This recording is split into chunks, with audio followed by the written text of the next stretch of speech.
Welcome to the Globus Books YouTube channel and to Globus Books, a bookstore established in 1971. It was founded by Vladimir Azar, a Russian whose family fled St. Petersburg after the Bolshevik Revolution in 1917. In San Francisco since the 1950s and passionate about Russia, Vladimir Azar first sold books from the trunk of his car and then opened a store and a small publishing house, Globus Publishing. He used a Cyrillic linotype machine to publish memoirs of the first-generation immigrants and stories of pre-revolutionary Russia. With its unique vibe, cozy interior, and rich immigrant history, Globus is a San Francisco hidden gem. A curated bookstore with a coffee brown Victorian armchair, floor-to-ceiling chestnut bookshelves, and the sweet scent of old books. It is tucked away under a shady tree on a quiet block on Balboa Street, with an old Irish pub on the corner and a famous Cinderella bakery just a step away, with Rasputin waving at the lovers of Russian piroshkis. The infamous monk refused to die from tasting cyanide-laced cakes. The Little Blue Bookstore used to be a creamery in 1916, and there was a one-horse carriage in the garage. The Richmond District was no stranger to hog and dairy farms, and cows grazed away at pastures until the early 1900s. In 1874, sand dunes that used to be this now busy street were turned into a racetrack, a popular spot that until the turn of the century hosted hundreds of spectators, horses, and carriages. The Balboa Street is named after Vasco Nuño de Balboa, who was a Spanish explorer, governor, and conquistador. He was the first European to lead an expedition to have seen or reached the Pacific from the New World in 1513 and claim the Pacific Ocean for Spain. He crossed the Isthmus of Panama to the Pacific Ocean. Nowadays, the street is lined up with Edwardian row houses and Victorian houses. The Balboa Theatre has opened here in 1926 and has been running ever since. The Richmond District used to be just rolling sand dunes with a village of the Yelamu tribe of the Ohlone Nation until the late 18th century, when the Spanish explorers arrived. The Spaniards started to set up missions and converted the Ohlone people to Christianity forcefully. The district was named by one of its earliest residents, the Australian art dealer who thought the rolling sand dunes resembled those of a Melbourne suburb called Richmond.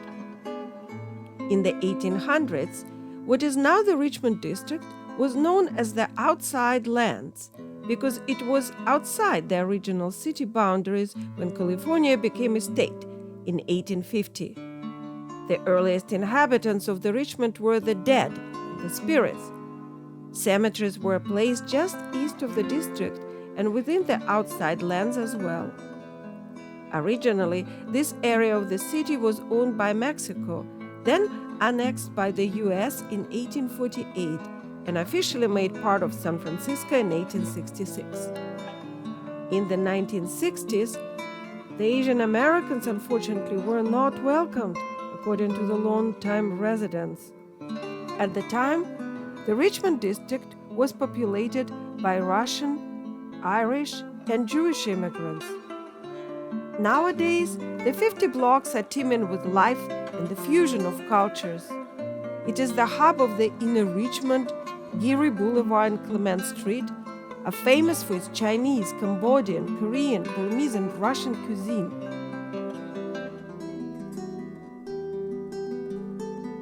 The Russian Revolution and the Civil War that followed brought many white Russian, Orthodox Russian refugees and immigrants into the neighborhood. Russian Orthodox Church outside Russia briefly made its headquarters at Holy Virgin Cathedral on Geary Boulevard. By 1888, San Francisco residents were hopping on a train that took them out to enjoy the recreation at Land's End, and then, several years later, to Sutra Baths. Adolph Sutra, one of the first large-scale developers, built here a turreted mansion, a carriage house, and an elaborate $1 million Italian-style garden with gazebos, sculptures, fountains, and Victorian flower beds.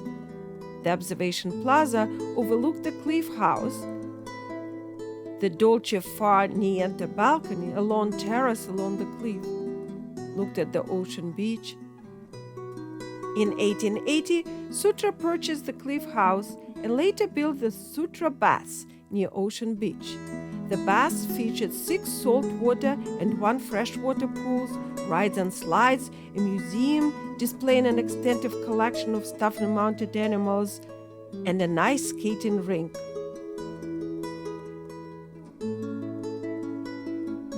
In 1966, a huge fire consumed what remained of the complex, and the beautiful ruins are all that remains of the former glory here.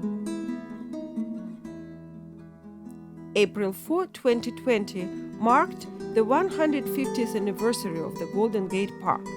Before 1870s, the land was occupied by a handful of squatters disputing the city's ownership. The park survived many natural and man-induced disasters. It is a refuge for bison driven to extinction by humans and a home to a memorial dedicated to the victims of AIDS. In 2020, the festivities may be delayed by the coronavirus pandemic, but the city finds its own way to celebrate. Tribal Baroque performs an opera of love and devotion in the tunnel by the Conservatory of Flowers. And here, the 150-foot illuminated observation wheel is built in the music concourse. Over a century ago, the 120-foot wheel was built during the 1894 Midwinter International Exposition. The fair influenced the design of Golden Gate Park, becoming what is now the music concourse, the location of the new temporary wheel. The Midwinter Exhibition's Fine Arts Pavilion at the time used to be a Baroque version of classic Egyptian architecture. Abandoned papyrus, goddesses, hieroglyphics. It even had a pyramid. First, 2 black sphinxes of granite or onyx sat in front. Then one of them collapsed. A new Art Nouveau sphinxes cast in concrete replaced the black granite sphinxes in 1907. Gustave Dere's bronze vase, The Poem of the Vine, is an allegory of winemaking inspired by Rabelais' La Dive Bouteille, a miraculous flask. It depicts a bacchanalia. Fauns, cherubs, nymphs are dancing intoxicated while engaging in an epic fight with giant moths, spiders, and other insects and critters to protect the vine. Gustave Dere was a French artist known for his illustrations for Dante's Divine Comedy, Bible, and Cervantes' Don Quixote. And Don Quixote is right around the corner.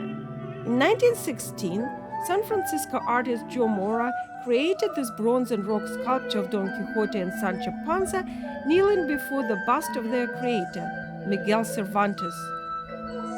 Few people know that Cervantes was captured by pirates and had his leg amputated. And a pirate is right here. Just a step away, in the Garden of Enchantment, an aluminum pop sculpture is an idea of extreme rebellion.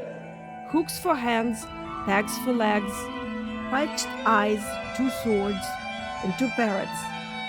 A reference to 2 literary masterpieces, Long John Silver from Robert Louis Stevenson Treasure Island and Captain Hook from J.M. Barrie's play Peter Pan, the pirate is also a symbol. I believe in the spirit of San Francisco that still embodies the ideas of the West, where dreams come from, where the frontier expands to the ocean, said the sculptor Peter Coffin. That sense is closely tied to its unwillingness to be restricted, its history of resistance, and its fight for freedom against authoritarianism. The pirate is a timeless hero or anti-hero that defies authority and the status quo. He lives apart from the conventions of bourgeois society and breaks the rules to make new ones.